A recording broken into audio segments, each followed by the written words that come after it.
মোহাম্মদ সুলতান একজন বাংলাদেশী রাজনীতিবিদ। তিনি ১৯৫২ সালে বাংলা ভাষা আন্দোলনের একজন সক্রিয় কর্মী ও সংগঠক।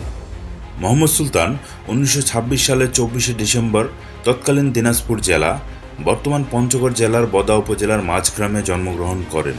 তার বাবা মোহাম্মদ শমশের আলী ছিলেন ব্রিটিশ আমলের পুলিশ বিভাগের ডেপুটি সুপারিনটেনডেন্ট অব পুলিশ। সুলতান ছিলেন বাবা মায়ের ৮ সন্তানের মধ্যে পঞ্চম। মোহাম্মদ সুলতান যশোর জেলা স্কুল থেকে প্রবেশিকা পরীক্ষায় উত্তীর্ণ হন।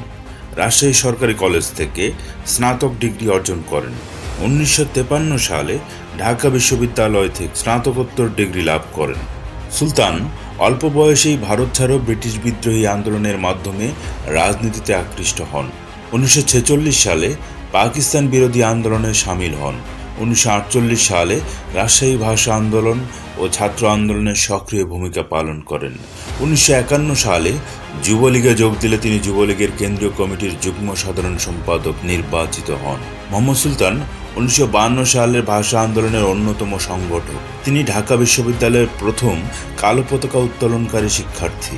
১৯৫২ সালের শেষের দিকে বাংলাদেশ ছাত্র ইউনিয়নের জন্ম হলে তিনি বাংলাদেশ ছাত্র ইউনিয়নের প্রথম সভাপতি নির্বাচিত হন। একই সাথে তিনি যুবলীগের যুগ্ম সাধারণ সম্পাদকের দায়িত্ব পালন করেছিলেন। ১৯৫৬ সালে যুবলীগের সম্পাদক ইমাদুল্লাহ মৃত্যুবরণ করেন। এ সময় মোহাম্মদ সুলতান যুবলীগের সাধারণ সম্পাদক নিযুক্ত হন।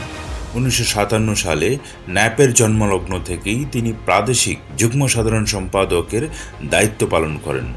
১৯৬৭ সালে ন্যাপ বিভক্তির পর তিনি মাওলানা ভাসানী অংশের প্রাদেশিক কমিটির ভারপ্রাপ্ত সম্পাদকের দায়িত্ব পালন করেন।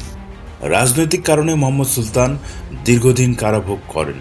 ১৯৫৪ সালে ৯২-এর ক ধারা প্রত্যাবর্তনের সাথে সাথে সুলতানকে গ্রেপ্তার করা হয় এবং বিনা বিচারে প্রায় ১ বছর কারাভোগ করেন। ১৯৫৮ সালে সামরিক শাসন জারি হলে মোহাম্মদ সুলতান আবারও গ্রেপ্তার হন এবং বিনা বিচারে প্রায় ৪ বছর ঢাকা কেন্দ্রীয় কারাগারে বন্দী হিসেবে তাকে আটক রাখা হয়। এছাড়া পাকিস্তান সরকার বিভিন্ন সময়ে তার নামে হুলিয়া জারি করলে আত্মগোপন করে তিনি রাজনৈতিক কর্মকাণ্ড চালিয়ে যান। ১৯৭০ সালে সক্রিয় রাজনীতি থেকে অবসর নিয়ে প্রকাশনার কাজে যুক্ত হন। মোহাম্মদ সুলতান প্রধানত রাজনৈতিক উদ্দেশ্যেই এম আখতার মুকুলের সাথে পুস্তক প্রকাশনা এবং বিক্রয় কেন্দ্র পুঁথিঘর প্রতিষ্ঠা করেন। ১৯৫৩ সালের মার্চ মাসে কবি হাসান হাফিজুর রহমানের সম্পাদনায় ভাষা আন্দোলনের ঐতিহাসিক সংকলন ২১শে ফেব্রুয়ারি প্রকাশ করেন। প্রকাশনার কিছুদিনের মধ্যেই তৎকালীন মুসলিম লীগ নেতৃত্বাধীন সরকার ২১শে ফেব্রুয়ারি বইটিকে বাজেয়াপ্ত ঘোষণা করে। মোহাম্মদ সুলতান প্রগতিশীল পুস্তক প্রকাশনার গুরুত্ব উপলব্ধি করে তার শেষ সম্বলটুকু দিয়ে প্রগতিশীল পুস্তক প্রকাশনার চেষ্টা করেন। পুস্তক প্রকাশকদের সংগঠিত করে দেশে সৃজনশীল ও প্রগতিশীল সাহিত্য পুস্তক প্রকাশনার জন্য এক গঠনমূলক আন্দোলন গড়ে তোলেন।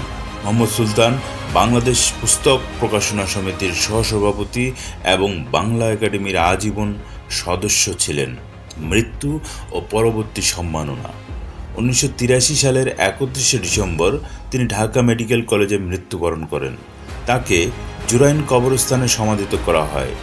২০০৭ সালে ভাষা সৈনিক মোহাম্মদ সুলতান স্মরণে ঢাকা শহরের কেন্দ্রে ধানমন্ডির ৩ নম্বর সড়কটি ভাষা সৈনিক মোহাম্মদ সুলতান সড়ক হিসেবে নামকরণ করা হয় এবং ২০১১ সালে বোদা উপজেলার একটি সড়ক ভাষা সৈনিক মোহাম্মদ সুলতান সড়ক নামে নামকরণ করা হয়।